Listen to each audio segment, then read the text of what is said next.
Sejumlah kecelakaan pesawat komersial dalam waktu relatif singkat mengusik kepercayaan warga Amerika Serikat terhadap keselamatan penerbangan.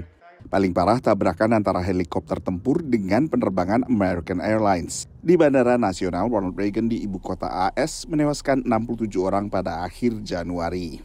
Americans' confidence in airplane travel has slipped a little from last year, though Americans continue to believe that air travel is generally safe. That's according to a new AP-NORC poll, which found that 64% of U.S. adults say plane travel is very or somewhat safe. That's down slightly from last year when 71% said that. About 2 in 10 adults now say air travel is very or somewhat unsafe, which is up from 12% in 2024.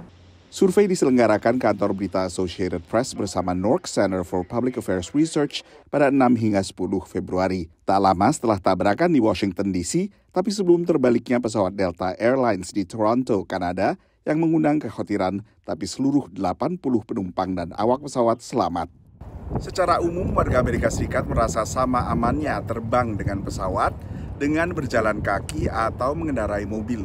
Sebagai perbandingan, hanya sekitar separuh yang merasa demikian untuk perjalanan menggunakan kereta dalam kota, apakah subway, metro, atau KRL. Pengamat mengingatkan, meski penerbangan komersial saat ini relatif aman, penumpang tetap perlu memperhatikan panduan keamanan.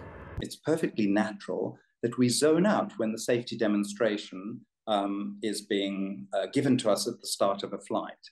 But if we did put our newspaper or whatever else down and took our headphones off and reminded ourselves, maybe for the 100th, 500th time, however often we fly.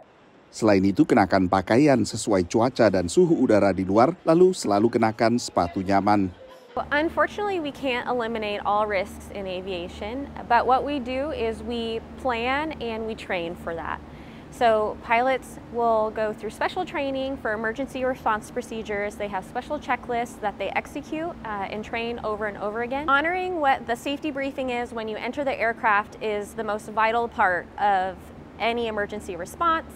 That means that we're listening, and when it's your time to exit the aircraft, you do. You're not grabbing your personal belongings or anything of that nature because that slows down the process. Jajak pendapat terpisah yang dipublikasikan bersamaan dengan survei AP-NORC dari YouGov menemukan bahwa 43% responden sama sekali tak takut saat mereka menaiki pesawat. 34% mengaku agak khawatir, sementara 17% mengaku khawatir. Dari Washington DC, Nova Purwadi dan tim VOA.